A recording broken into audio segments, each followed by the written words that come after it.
వైఎస్ఆర్ కాంగ్రెస్ పార్టీకి చెందిన మాజీ మంత్రి వెల్లంపల్లి శ్రీనివాసరావు అంటదండలతోనే నిషేధిత ట్రేమండాల్ సంబంధిత మందులు విక్రయిస్తున్నట్లు తెలుగుదేశం పార్టీ అవనిగడ్డ నియోజకవర్గ పరిశీలకులు కనపర్తి శ్రీనివాసరావు పేర్కొన్నారు.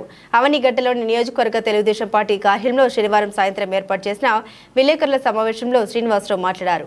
ఈ కార్యక్రమంలో కోడూరు మండల పార్టీ అధ్యక్షులు బండే శ్రీనివాసరావు, నీటి సంఘం DC vice chairman Bachchu Raghunath, legal cell నాయకులు కర్ర సుధాకర్, నాగేలంక మండల తెలుగు యువత అధ్యక్షులు మేడికొండ విజయ్ తదితరులు పాల్గొన్నారు. నిన్న అవనిగడ్డలో రామ్మోహన్ అనే మెడికల్ షాపులో నిషేధితమైనటువంటి డ్రగ్స్ కానీ మెడిసిన్స్ కూడా గత 2-3 సంవత్సరాల మట్టి వ్యాపారం చేస్తున్నారని చెప్పనని విజిలెన్స్ వారు కనుగొనడం కూడా జరిగింది. రాష్ట్ర వ్యాప్తంగా విజిలెన్స్ వారు దాడిలో భాగంగా అవనిగడ్డలో కూడా దాడి చేస్తాం. దాడిలో ఈ నిషేధిత మెడిసిన్స్ అనేవి మాత్రం బయటపడి, అంటే అవనిగడ్డ లాంటి మారుమూల ప్రాంతాల్లో గతంలో జగన్మోహన్ రెడ్డి పరిపాలనలో ఎంతమంది యువత పాడైపోయారో అంటే ఈ వ్యాపారం అనేది గతంలో దాదాపుగా ఒక 3-4 సంవత్సరాలు బట్టి ఈ వ్యాపారం జరుగుతుంది అని చెప్పనని నిన్న విచారణలో తేలింది. అవనిగడ్డ విద్యల గడ్డగా పేరొందింది. అవనిగడ్డ అంటే ఎక్కడ 2 రాష్ట్రాల్లో 2 తెలుగు రాష్ట్రాల్లో కూడా ఇవాళ డిఎస్సి కోచింగ్ కానీ అనేకమైనటువంటి ఉద్యోగ అవకాశాలు కోచింగ్ తీసుకుని అవనిగడ్డకి కొన్ని వేల మంది ఒక్కొక్క డిఎస్సి పడిందంటే దాదాపుగా 20 నుంచి 25 వేల మంది విద్యార్థులు అవనిగడ్డలో నివాసం ఉండి ఆ ప్రాంతంలో అప్పుడు ఏదో 6 నెలలు కానీ సంవత్సరం కానీ నివాసం ఉండి ఆ విద్యని నేర్చుకెళ్తాం కూడా జరుగుతుంది. ఆ కోచింగ్ అయిపోయిన తర్వాత వెళ్తాం కూడా జరుగుతుంది. అంటే ఆ సమయంలో ఎంతమంది విద్యార్థులు కానీ ఈ డ్రగ్స్ అంటే ఈ నిషేధిత ఈ మందులు అనేవి అమ్మటం కూడా జరగటం ఎంతమంది పాడైపోయారంటే వైఎస్ఆర్ గవర్నమెంట్లో ఎంతమంది పాడైపోయారంటే ఎంతమంది యువత నాశనం అయిపోయారో దీన్ని బట్టి అర్థమవుతుంది. అంటే అవనిగడ్డలో చేసే వ్యాపారానికి వెల్లంపల్లి శ్రీనివాస్ గారు తోడటం అక్కడ వెల్లంపల్లి శ్రీనివాస్ మంత్రి ఉండగా అతను మంత్రి కానీ లేని పక్షంలో ఎమ్మెల్యేగా ఉండగా కూడా అవనిగడ్డ లాంటి ప్రాంతాలకు తోడుగా ఉండి అక్కడి నుంచి ఈ డ్రగ్స్ కానీ ఈ నిషేధిత మెడిసిన్స్ అన్ని కూడా తీసుకొచ్చి అవనిగడ్డలో వ్యాపారం చేస్తాం.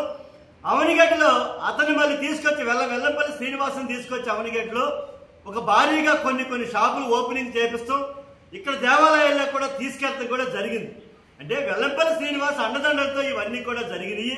ఖచ్చితంగా విచారణ చేసి ఇవాళ విజిలెన్స్ అధికారులే కాదు, విజిలెన్స్ డిఐజీ గారు కాకోకుండా ఇంకా ఏదైనా సరే గట్టిగా విచారణ చేసి అసలు నిజాలు కూడా బయట పెట్టాలి. ఇందులో ఎవరెవరి పాత్ర ఉంది, ఏ ఎమ్మెల్యే పాత్ర ఉంది, లేకపోతే ఏ మంత్రి పాత్ర ఉంది అనేది కూడా ఇవాళ కనిపెట్టాలని చెప్పని ఖచ్చితంగా విచారించాలని చెప్పానని అవనిగడ్డలో తెలుగుదేశం పార్టీ తరపున మేము కోరుతున్నాం.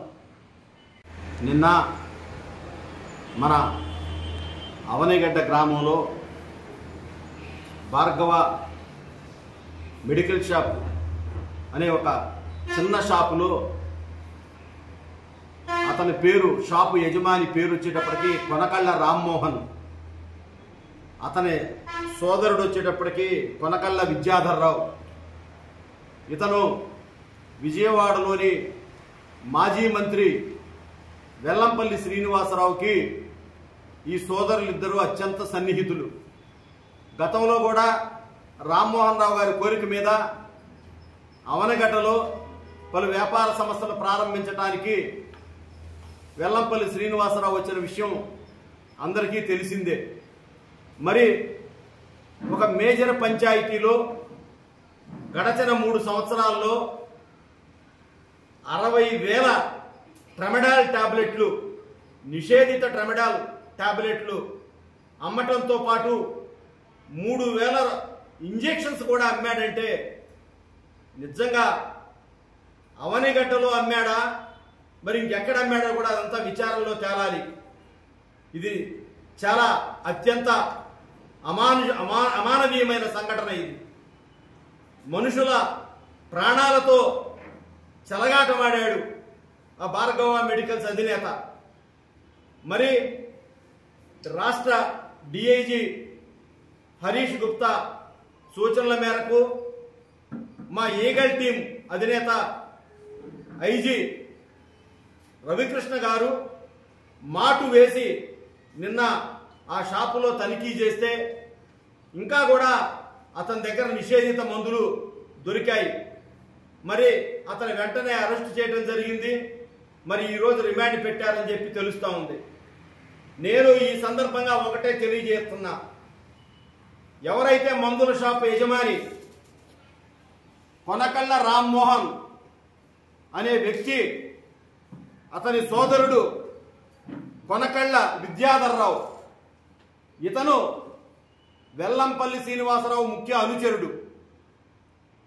ఇతని అండదండలతోనే ఇక్కడ రామ్మోహన్ రావు పేరుకు సందులో చిన్న షాప్ పెట్టి వేల కోట్లకు సంబంధించినటువంటి అక్రమ దందాకు తెరలేపాడు.